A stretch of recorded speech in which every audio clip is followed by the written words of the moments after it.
على سيدنا ونبينا وشفيع ذنوبنا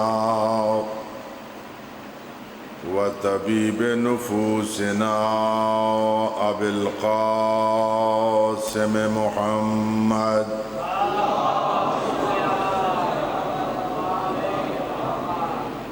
وآله الطيبين الطاهرين المعصومين الغر الميامين المظلومين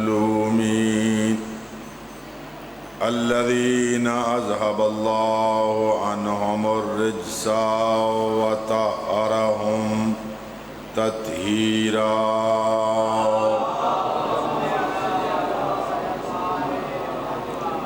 واللعنة الدائمة على أعدائهم أجمعين أما بعد فقال الله سبحانه وتعالى في كتابه المجيد وفرقانه الحميد بسم الله الرحمن الرحيم يا أيها الذين آمنوا قوا أنفسكم وأهليكم نارا صلوات بر محمد والے بیت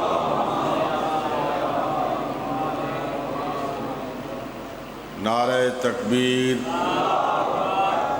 نعرہ رسالت نعرہ حیدری حسینیت یزیدیت بآواز بلند صلوات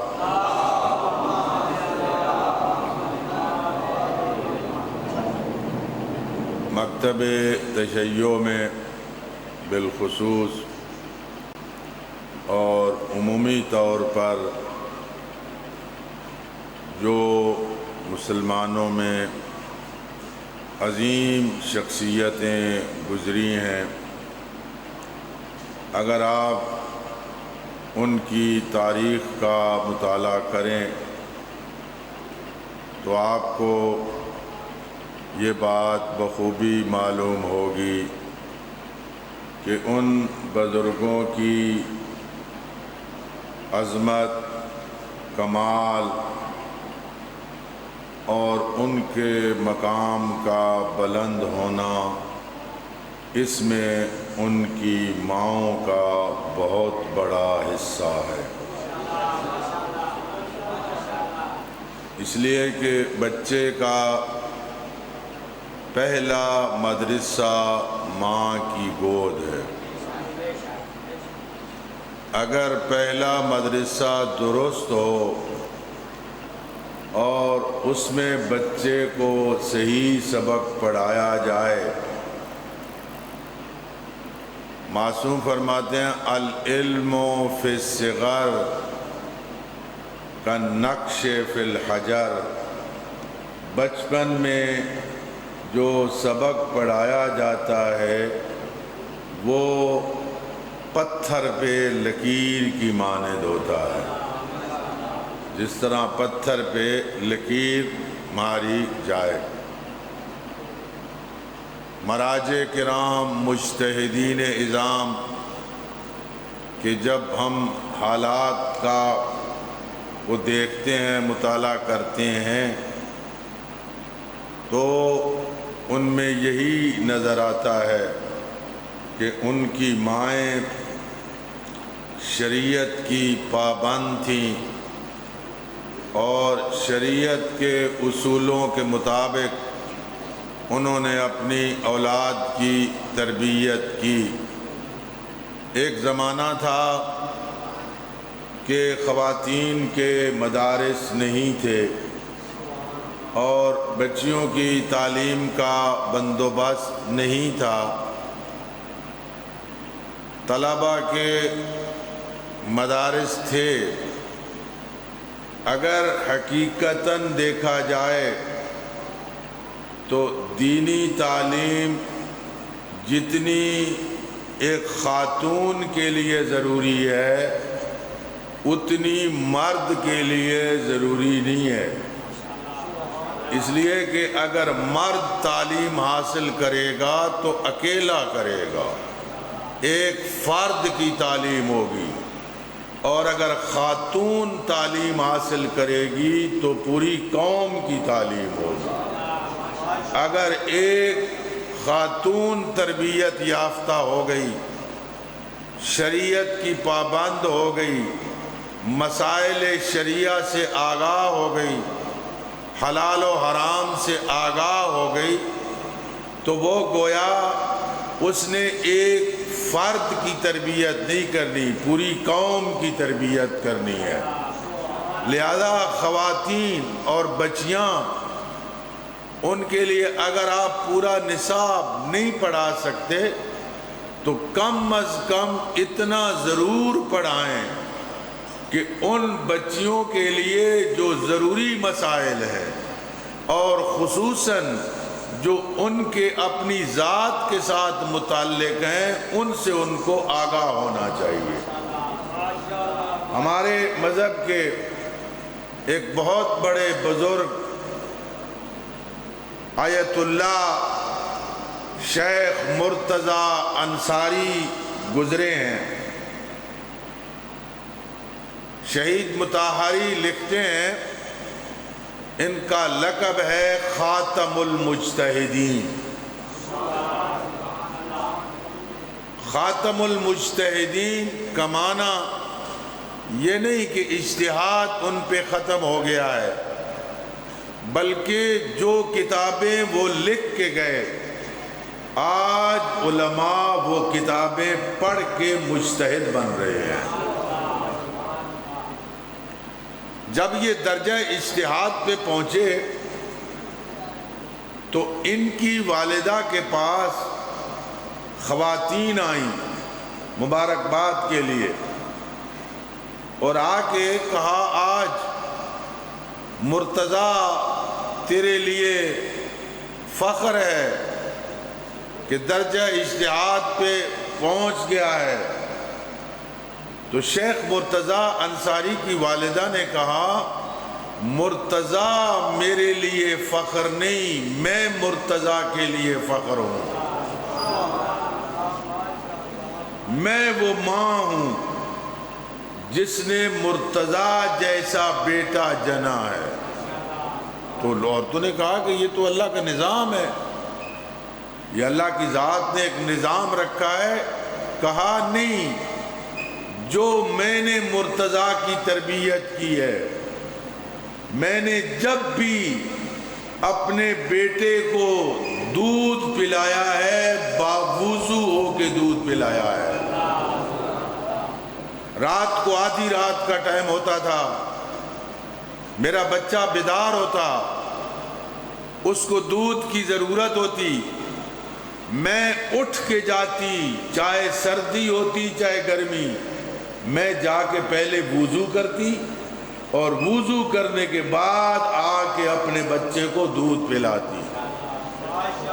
وہ مائیں جو اپنے بچوں کو باوضو ہو کے دودھ پلائیں، وہ مائیں کہ جن کا دودھ بسم اللہ پڑھ کے جو اپنے بچوں کو دودھ پلائیں، وہ شہید شیخ مرتضیٰ انصاری نہ بنے تو وہ کیا بنے؟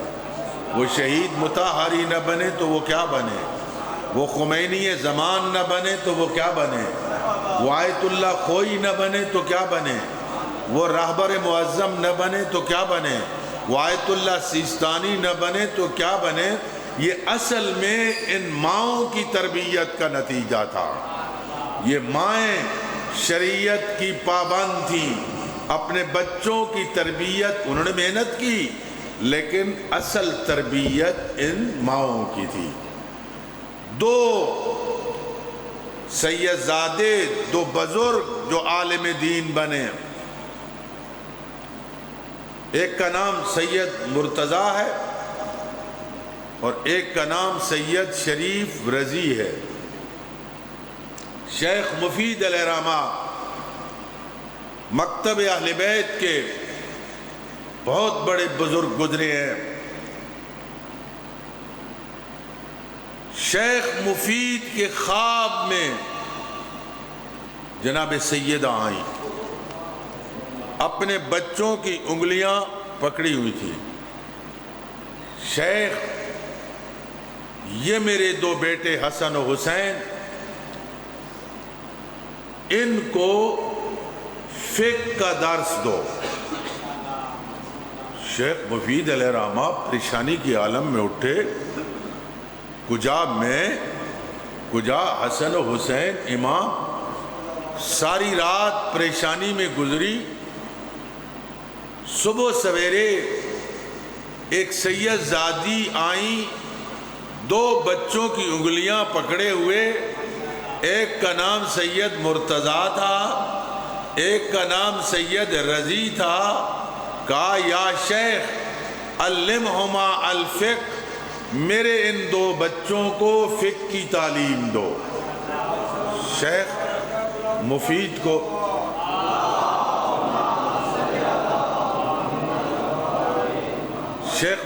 کو اپنے خواب کی تعبیر معلوم ہو گئی کہ یہ دو بچے تھے جو خواب میں جن کا مجھے حکم تھا کہ میں ان دو بچوں کو پڑھاؤں. یہ دونوں بچے شیخ مفید کے پاس پڑھتے ہیں، اور شیخ مفید بھی کوئی معمولی شخصیت نہیں ہے. ہم لوگ زیارت پہ جاتے ہیں، مولا امیر کی زیارت پہ سلام کرتے ہیں. کبھی آگے مولا نے جواب دیا ہے؟ ہم السلام علیکم یا امیر المومنین کہتے ہیں. شیخ مفید سلام کرتے تھے السلام علیکم یا امیر المومنین، آگے سے امیر المومنین جواب دیتے تھے علیک السلام یا شیخ. آگے سے جواب ملتا تھا. شیخ مفید علیہ الرحمہ فرماتے ہیں کہ شہزادوں سے کہ جب میں کوئی نئی بحث شروع کرتا ہوں، نیا عنوان شروع کرتا ہوں، تو تمہارے چہروں سے ظاہر ہوتا ہے کہ یہ سبق تمہارا پڑھا ہوا ہے، یہ پہلے تم نے پڑھا ہوا ہے. شہزادے کہتے ہیں ہم بھی حیران ہیں کہ ادھر سے آپ گفتگو شروع کرتے ہیں اور ادھر ہمیں وہ سارے کا سارا سبق ہمارے ذہن میں آ جاتا ہے. شہزادے گھر آ کے والدہ سے ذکر کرتے ہیں کہ ہمارے استاد نے آج یہ بات ہمیں بتائی اور خود ہمیں بھی اس کا احساس ہے. بچہ ماں کے شکم سے سیکھنا شروع کرتا ہے، سنتا بھی ہے اور سیکھتا بھی ہے ماں کے شکم میں.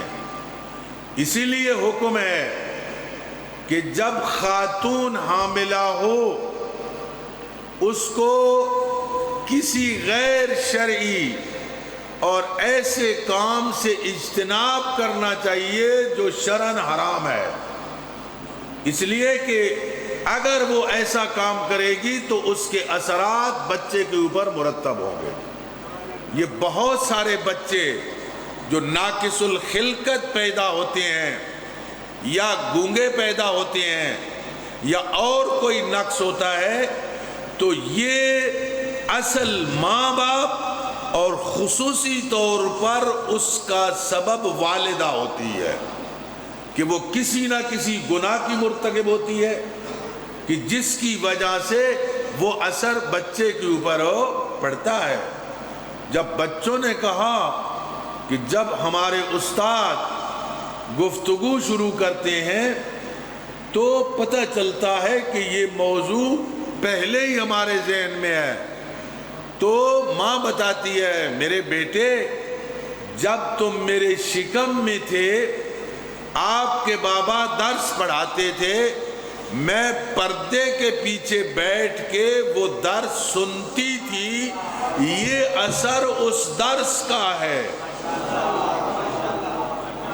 بچہ ماں کے شکم میں ہے اور وہاں سیکھ رہا ہے اور وہ سارے مطالب تمہارے ذہن میں حفظ ہوتے رہے۔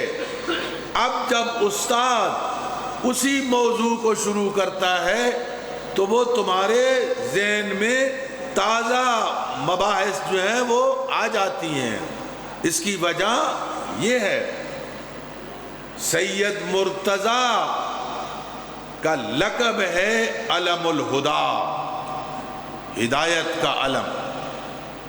سید مرتضیٰ اپنے زمانے کے مرجع ہیں۔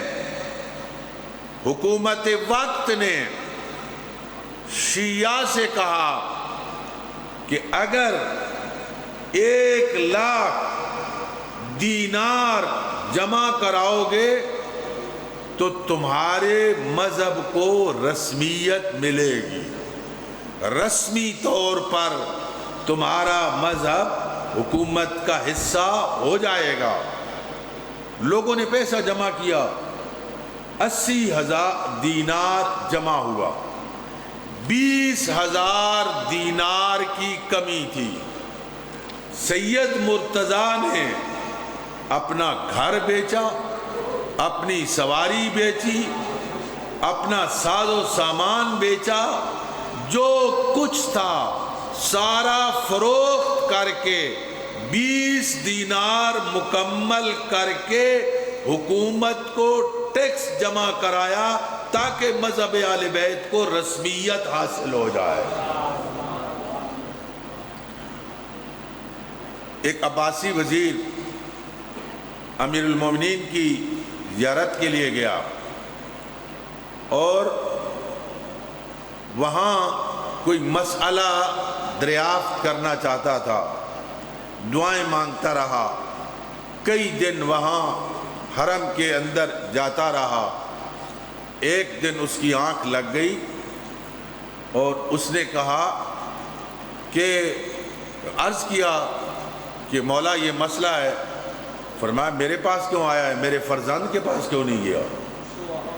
حضرت نے فرمایا، حضرت سے کہا کہ آپ کا فرزند کون ہے؟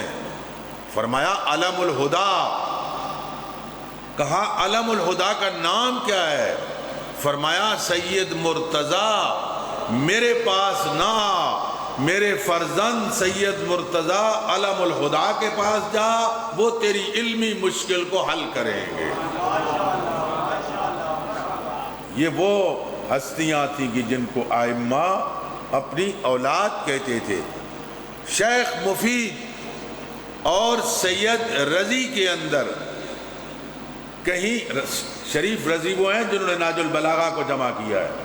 امیر المومنین کا کلام اس وقت جو ناج البلاغہ کی صورت میں موجود ہے، یہ ساری کاوش اور کوشش سید شریف رضی کی ہے۔ کسی مسئلے میں استاد اور شاگرد کا اختلاف ہو گیا، فیصلہ یہ ہوا کہ امیر المومنین کے پاس جاتے ہیں اور جا کے اس کا حل امیر المومنین سے کراتے ہیں۔ استاد اور شاگرد دونوں امیر المومنین کی خدمت میں گئے اور سوال کیا کہ مولا یہ ہمارا مسئلہ ہے، یہ ہماری مشکل ہے۔ سلام کیا، مولا نے جواب دیا۔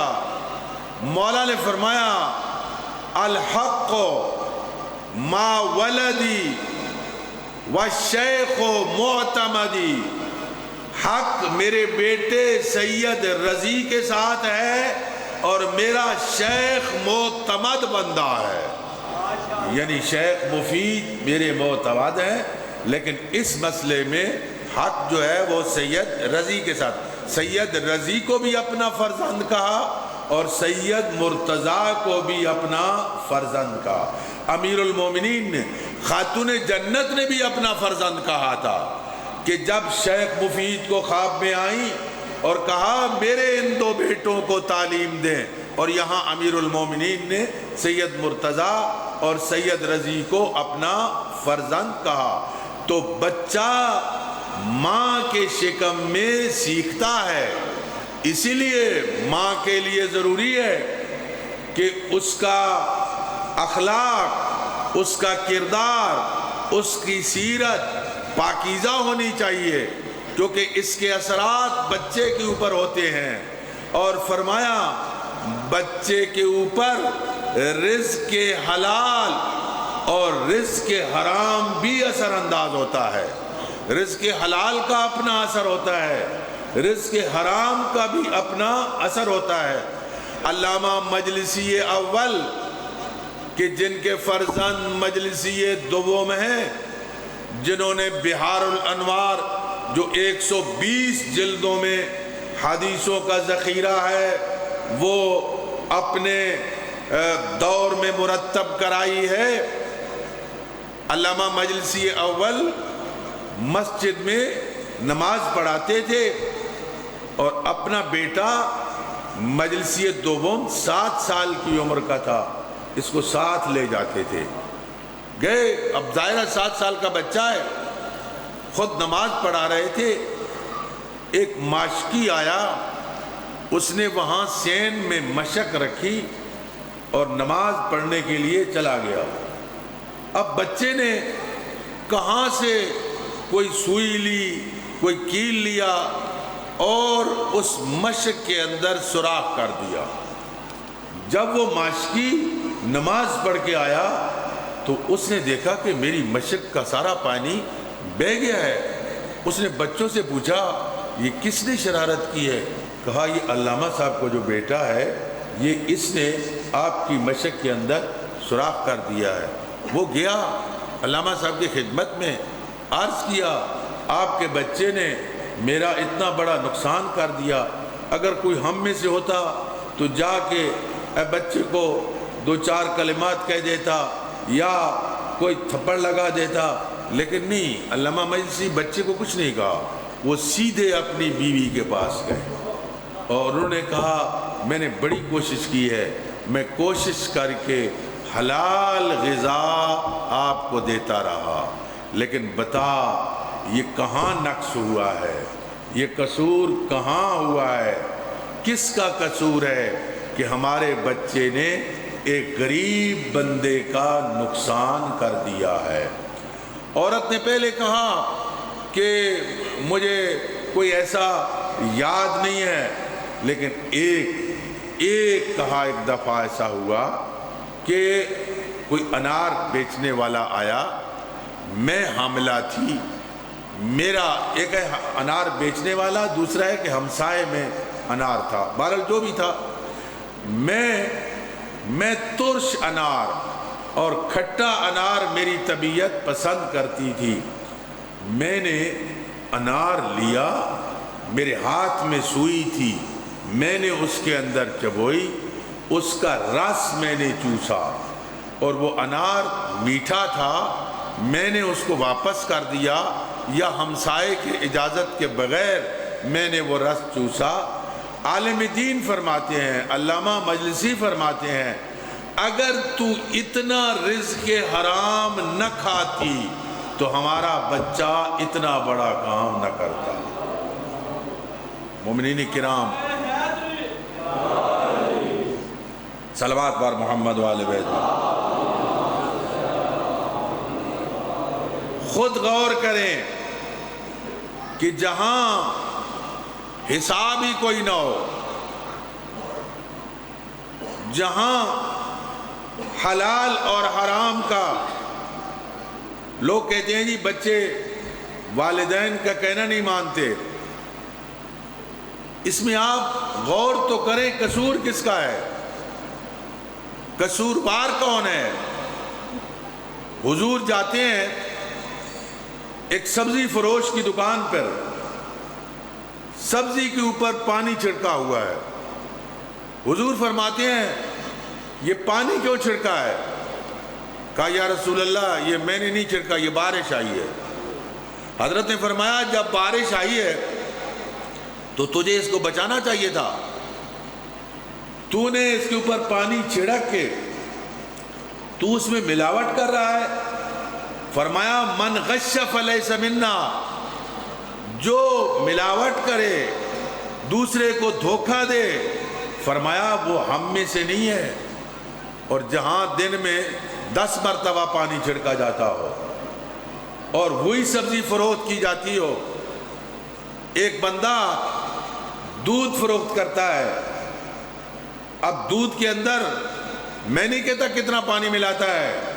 مثلا 4 کلو دودھ ہے, 1 کلو اس نے پانی ملایا ہے, اس نے پیسے تو 4 کلو کے لیے, 5 کلو کے لیے 4 کلو تو دودھ کی قیمت تھی, وہ 1 کلو پانی کے پیسے اس نے دودھ کی قیمت کے برابر لیے.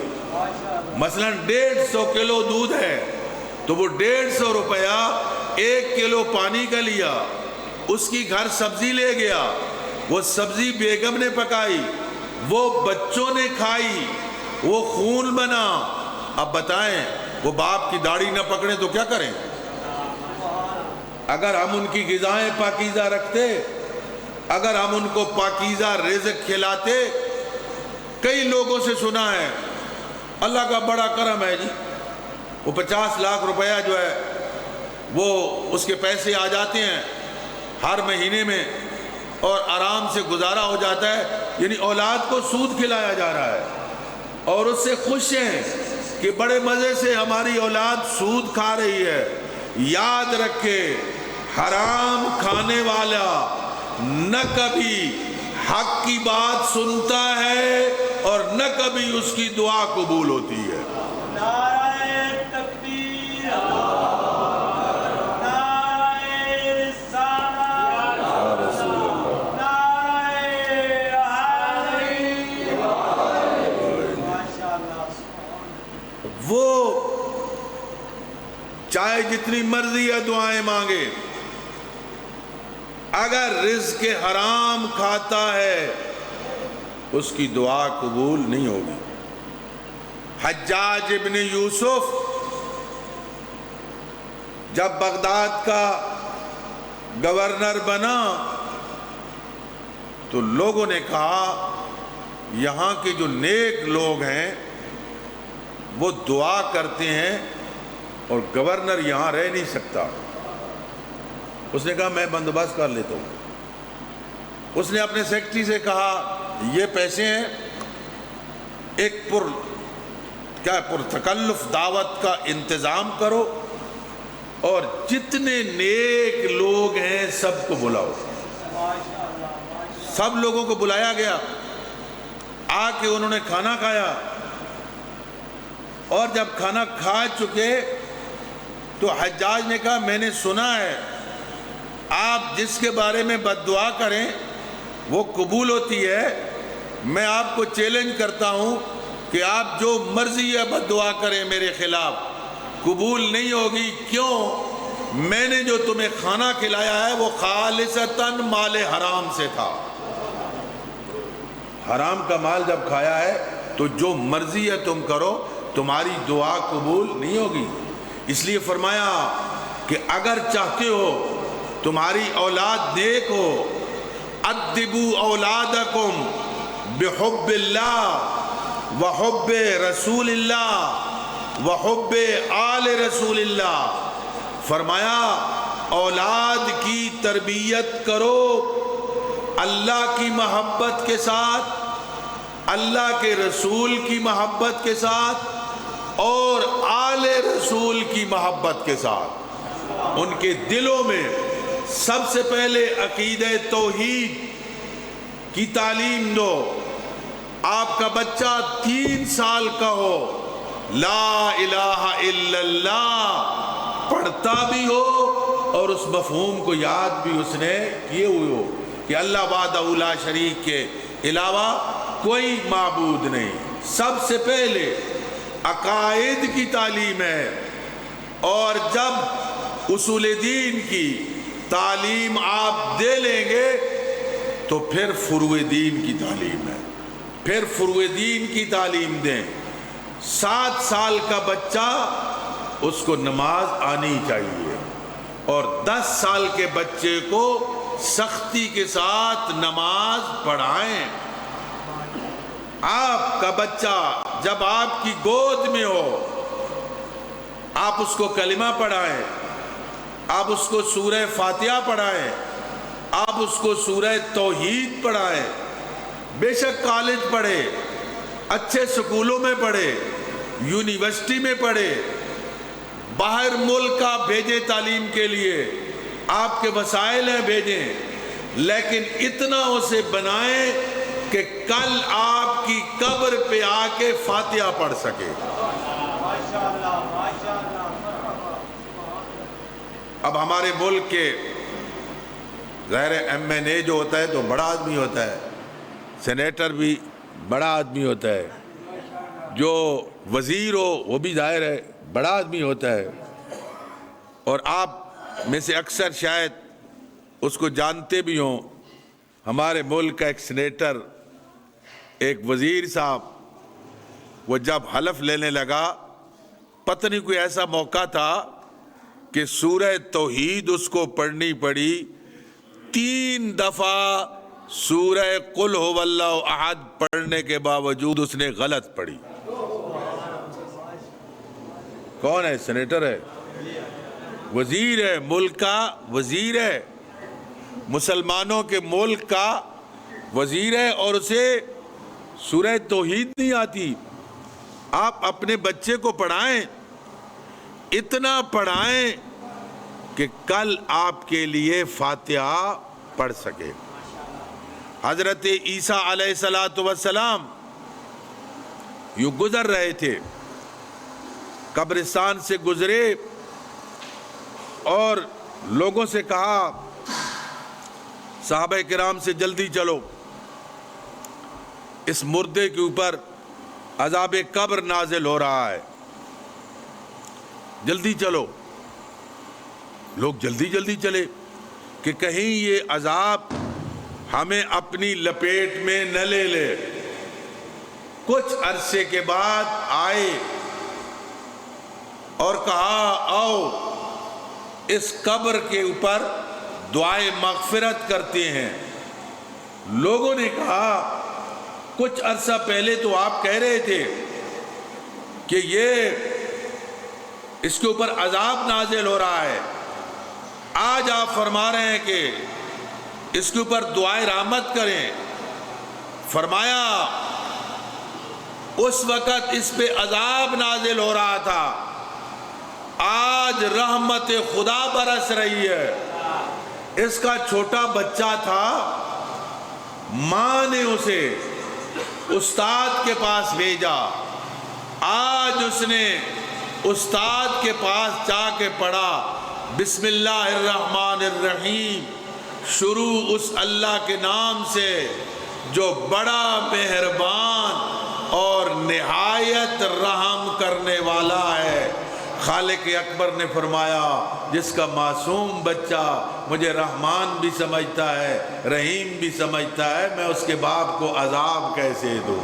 نعرہ تکبیر، نعرہ رسالت، نعرہ حیدری، نعرہ سلام۔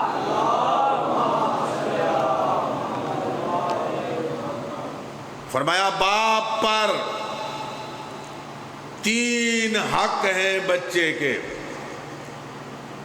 پہلا حق، جب اس کا نام رکھے تو اچھا نام رکھے، خوبصورت نام رکھے۔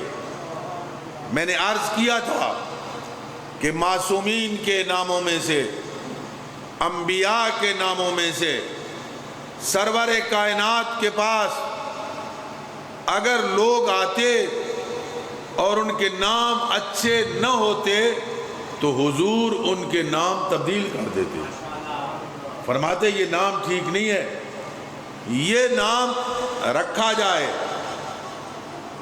فرمایا پہلا، بچے کا نام اچھا نام رکھا جائے، اور دوسرا، بچے کی اسلامی قواعد و ضوابط کے مطابق بچے کی تربیت کی جائے۔ ماں اور باپ جو کام کر سکتے ہیں وہ دنیا کا پروفیسر نہیں کر سکتا، انجینئر نہیں کر سکتا، عالم نہیں کر سکتا۔ اگر ماں اور باپ پڑھے لکھے ہوں، دینی تعلیم سے آگاہ ہوں، تو وہ معاشرے کو ایک معاشرے کا بہترین فرد عطا کر سکتے ہیں۔ یہ سید محمد حسین طباطبائی، جس کا نام آپ نے سنا ہوگا، فوٹو بھی دیکھا ہوگا، 6 سال کی عمر میں، ہمارے بچے بھی 6 سال کے ہیں، 6 سال کی عمر میں قرآن کا حافظ بھی بن جاتا ہے، قرآن کا عالم بھی بن جاتا ہے۔ فقط حافظ نہیں، قرآن کا ترجمہ بھی جانتا ہے، مطالب بھی جانتا ہے، قرآن کا حافظ بھی ہے۔ اس میں کمال کس کا ہے؟ اس میں کمال اس کی ماں اور باپ کا ہے کہ جو دونوں حافظ قرآن ہیں، اور جب ان کا رشتہ ہوتا ہے تو وہ آپس میں طے کرتے ہیں کہ ہم نے کسی اور قرآن کی زبان کے علاوہ اور کسی زبان میں گفتگو نہیں کرنی۔ اب جس گھر میں بچہ سیکھتا ہے تو کس سے؟ ماں باپ سے سیکھتا ہے۔ ماں باپ گفتگو کرتے ہیں، ماں باپ اچھے ہوں، با اخلاق ہوں، بچہ با اخلاق ہوتا ہے، ماں باپ سے سیکھتا ہے۔ جب ماں باپ قرآن پڑھ رہے ہوں تو بچہ کیا سیکھے گا؟ وہ قرآن ہی سیکھے گا۔ یہ ماں باپ کی محنت تھی کہ وہ 6 سال کی عمر میں وہ حافظ قرآن بھی بنا، عالم قرآن بھی بنا، اور جا کے سعودی عرب میں محکمہ اوقاف کے اندر جا کے ان کے بڑے بڑے حفاظ کے سامنے وہاں جا کے مقابلہ بھی کیا، اور 7 یا 8 سال کی عمر میں ان سے پی ایچ ڈی کی سند بھی لے کے آیا۔ الفضل ما شہدت بہ الاعداء، فضیلت وہ ہوتی ہے جس کی مخالف گواہی دے۔ فرمایا ادبوا اولادکم، ان کی تربیت کرو اللہ کی محبت، اور اللہ کی محبت عقائد کے حوالے سے، عقائد کی تعلیم دو، احکام کی تعلیم دو، واجبات بتاؤ۔ واجبات کیا ہیں؟ ایک دوست بتا رہا تھا کہ میں عید کے موقع پر اپنی ہمشیرہ سے ملنے کے لیے گیا۔ میری ہمشیرہ کی 3ری کلاس میں ایک بیٹی پڑھتی ہیں۔ عید کا 3را دن تھا، وہ میرے پاس ایک بیگ لے آئیں اور انہوں نے کہا ماموں اس بیگ میں وہ پیسے ہیں جو مجھے عیدی ملی ہے رشتہ داروں کی طرف سے، آپ بتائیں اس میں خمس کتنا بنتا ہے؟ کتنی عمر ہوگی؟ 9 سال عمر ہوگی۔ 3 سال کی 3ری کلاس میں ہے، 3ری کلاس میں ہے۔ یہ تربیت کس کی ہے؟ یہ ماں کی تربیت ہے، ماں کی تربیت ہے۔ اگر ماں باپ خود واجبات کے عادی ہوں گے، خود واجبات بجا لائیں گے تو اولاد کو بھی عادی کریں گے۔ فرمایا تیسرا حق جو بچے کا والدین پہ ہے، انہیں قرآن کی تعلیم دیں۔ قرآن کی تعلیم فقط ناظرہ نہیں، مفہوم کے ساتھ، ترجمے کے ساتھ، جتنا قرآن پڑھیں اتنا سمجھ بھی سکیں۔ اور یہ آپ کہیں گے جی وہ چھوٹا بچہ ہے، جب تک گرامر نہیں پڑھے گا وہ قرآن کو کیسے سمجھے گا؟ آج کل تو یہ مسئلہ حل ہو گیا ہے۔ آج کل جو حفاظ کی کلاسیں ہو رہی ہیں وہ مختلف جگہوں پر، ہمارے پاس بھی ہے، چنیوٹ بھی ہے، سکردو کے اندر بھی ہے، وہاں 5ویں پاس بچے جو ہیں وہ قرآن کو حفظ بھی کر جاتے ہیں۔ قرآن کا جہاں قرآن حفظ ہے وہاں پورے قرآن کا ترجمہ بھی جانتے ہیں، اور وہاں کوئی موضوع آپ ان کو دیں وہ آیت بھی پڑھ کے سنا دیتے ہیں۔ آج کل تو کوئی مشکل نہیں ہے، آپ بچوں کو پڑھائیں صحیح، قرآن کی تعلیم دیں انہیں۔ یہ ماں باپ کے لیے ضروری ہے۔ جہاں احکام کی تعلیم ضروری ہے وہاں قرآن کی تعلیم ضروری ہے۔ اور پھر فرمایا کہ جب بچہ آپ کا بالغ ہو جاتا ہے، جب بچہ اس قابل ہو جاتا ہے کہ اب ضروری ہے اس کے لیے رفیق حیات کا انتخاب، تو فرمایا والد کی ذمہ داری ہے کہ اس کے لیے اس کو رشتہ ازدواج میں منسلک کر دے، اس لیے کہ جب وہ رشتہ ازدواج میں منسلک ہو جائے گا وہ اپنا نصف دین محفوظ کر لے گا۔ فرمایا جس نے شادی کر لی اس نے اپنا نصف دین محفوظ کر لیا۔ صلوات پر محمد و آل بیت محمد۔ بس ایک جملہ عرض کرتا ہوں، میں پورے وہ جو ہندسے ہیں وہ پورے نہیں بتا سکتا کہ آپ لوگ اس کو ہضم نہیں کر سکیں گے۔ حضرت علی اکبر کو خود امام قرآن پڑھا سکتے تھے، ظاہر امام تھے، لیکن وہاں جو مکتب تھا جہاں ایک استاد قرآن پڑھاتا تھا وہاں بھیجتے تھے اپنے بیٹے کو۔ کیوں؟ یہ مولانا صادق حسن نے اپنی کتاب کے اندر اس کو لکھا، اس لیے کہ تاکہ لوگوں کو ترغیب دلائی جائے کہ اپنے بچوں کو مکتب میں بھیجیں۔ جب امام بھیج رہے ہیں تو دوسرے لوگ بھی بھیجیں گے۔ جب قرآن ختم ہو گیا تو امام علیہ السلام نے لوگوں کو بلایا، ایک محفل منعقد کی، اور اس محفل کے اندر بہت سارے عطیات دیے۔ جو استاد تھا اس کو لوگوں نے حیران ہو کے پوچھا، اتنے جوڑے کپڑے، اتنے پیسے آپ اس کو دے رہے ہیں؟ امام علیہ السلام نے فرمایا میں جتنے دے رہا ہوں یہ کم ہے۔ کیوں؟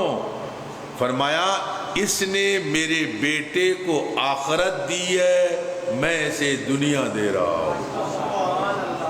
میں جتنی بھی زیادہ دوں یہ ختم ہو جائے گی، لیکن جو یہ دے رہا ہے یہ آخرت میں ساتھ رہے گی۔ اگر کوئی بچے کو قرآن پڑھاتا ہے، دین سکھاتا ہے، شریعت کے احکام سکھاتا ہے، تو وہ آپ کے بچے کو آخرت سکھا رہا ہے۔ فرمایا وہ مقدم ہے۔ دوستو، ان مجالس میں ضروری ہے کہ حقوق والدین، اولاد کے حقوق، میاں بیوی کے حقوق، ہماری ذمہ داریاں، ان کی طرف متوجہ کرنا ضروری ہے۔ میں انشاءاللہ کل بھی کل امید ہے کہ یاد بھی رہا تو والدین کے حقوق کے بارے میں کہ اولاد کے لیے کیا ذمہ داریاں ہیں، والدین کے حقوق کیا ہیں، عرض کروں گا۔ آج اس شہید کا ذکر کرنا ہے جو عمر میں سب سے کم ہے اور معنویت کے اعتبار سے بڑے عظیم ہیں۔ شہدائے کربلا میں دو شہید ہیں جو باب الحوائج ہیں، ایک ابو الفضل العباس اور ایک علی اصغر ہے۔ یہ دو شہید ہیں جنہیں باب الحوائج کہا جاتا ہے۔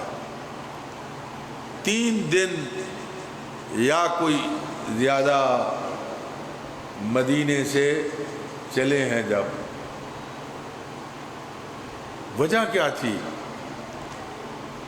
جتنی جنگیں ہوئیں، انبیاء کی جنگیں ان میں اور کربلا کی جنگ میں فرق ہے۔ ان جنگوں میں دشمن لباس کفر میں، کافر لباس کفر میں ہوتا تھا، لیکن کربلا کی جنگ میں لباس کفر نہیں تھا۔ کلمہ بھی پڑھ رہے تھے، نمازیں بھی پڑھ رہے تھے، اور نواس رسول کو شہید کرنے کی تیاریاں بھی ہو رہی تھیں۔ لہذا حسین ابن علی نے اپنے جنگ کا انداز بدلا۔ آج سپاہیوں کو قتل نہیں کرنا، آج یزیدیت کو قتل کرنا ہے۔ سپاہیوں کو قتل کرنے کے لیے تو خاص کر کے سپاہی چاہیے. آج ایک نظریے کو قتل کرنا ہے، یزیدیت کو قتل کرنا ہے، اس کے لیے 80 سال کا بوڑھا حبیب بھی چاہیے، اس سے 6 مہینے کا اصغر بھی چاہیے، اس میں 13 سال کا قاسم بھی چاہیے، 32 سال کے ابو الفضل العباس بھی چاہیے. اصغر کربلا میں 6 مہینے کا ہے. جب مدینے سے چلے تھے تو چند دن کے اصغر تھے. جب امام کے اصحاب شہید ہو گئے اور امام نے استغاثہ کیا، حل من ناصری ینصرنا، حل من مغیثی یغیثنا، حل من ذابی یذب عن حرم رسول اللہ. خیموں میں ایک کوہرام ہوا، رونے کی آواز بلند ہوئی. صاحب کشف الاسرار والا لکھتا ہے میں نے مکاشفے کے ذریعہ معلوم کیا. یہ روایت مکاشفے کے ذریعہ وہ بیان کرتا ہے کہ جب امام نے استغاثہ کیا، اندر بیویوں کے رونے کی آواز آئی. مظلوم کربلا خیمے کے اندر گئے، پوچھا بہن زینب کسی بچے کا انتقال تو نہیں ہو گیا؟ کہا نہیں بھیا، جب سے آپ نے استغاثہ بلند کیا ہے علی اصغر گہوارے میں آرام نہیں کرتا، گہوارہ حرکت کرتا ہے، آواز آتی ہے لبیک لبیک. بابا اگر تیری کوئی مدد کرنے والا نہیں میں حاضر ہوں، بابا میں تیری مدد کرنے کے لیے تیار ہوں. فرمایا بہن زینب یہ بچہ مجھے دے دو، میں شاید بچے کو پانی پلا کے لے آؤ. مظلوم کربلا نے اصغر کو لیا ابا کے دامن میں، اوپر سے ابا کا دامن ہے، مظلوم کربلا اصغر کو لے جا رہے ہیں. فوج اشقیاء نے دیکھا، فوج اشقیاء نے کہا حسین قرآن لا رہا ہے، حسین کی بات نہیں ماننی، حسین قرآن لا رہا ہے. مظلوم کربلا ایک خیک ٹیلے کے اوپر گئے، مظلوم کربلا نے ابا کا دامن ہٹایا، اصغر کو اپنے ہاتھوں پہ کیا، لوگوں سے کہا یا قوم قد قتلوا اصحابی و اخوتی و انصاری وقد بقی ما بقی غیر عادت طفل. اے قوم تم نے میرے بھائی مارے، میرے انصار مارے، میرے اصحاب مارے، میرے پاس یہی بچہ رہ گیا ہے. وَهُوَ كَانَ يَتَلَذَّى، اور یہ 3 دنوں کا پیاسا ہے. عزادارو یتلذہ کا معنی عربی میں کیا کرتے ہیں؟ آپ نے مچھلی کو دیکھا ہوگا، آپ مچھلی کو پانی سے باہر نکالیں، پہلے مچھلی پوری تڑپتی ہے اور جوں جوں خشکی آتی ہے پھر آہستہ آہستہ حرکت کرتی ہے، پھر آخری وقت آتا ہے کبھی منہ کھولتی ہے پھر منہ بند کرتی ہے. عزادارو حسین جب اصغر کو لے کے آئے فوج اشقیاء کے بعد، اصغر کی یہی کیفیت تھی، کبھی منہ کھولتے تھے پھر منہ بند کرتے تھے، پھر کھولتے تھے پھر بند کرتے تھے. امام نے فرمایا اگر تمہارے خیال میں گناہگار ہو تو میں ہوں، اس بچے نے تو کوئی قصور نہیں کیا. عزادارو جب امیر المومنین کو ضرب لگی ہے، آیت اللہ سید علی خامنائی مدظل العالی نماز جمعہ کے خطبے میں بیان کر رہے تھے، جب امیر المومنین کو ضرب لگی اور بیٹے لے کے آئے، حکیم کو بلایا گیا، حکیم نے زخم کا معائنہ کیا اور معائنہ کرنے کے بعد کہا مولا کوئی وصیت کرنی ہے تو کریں.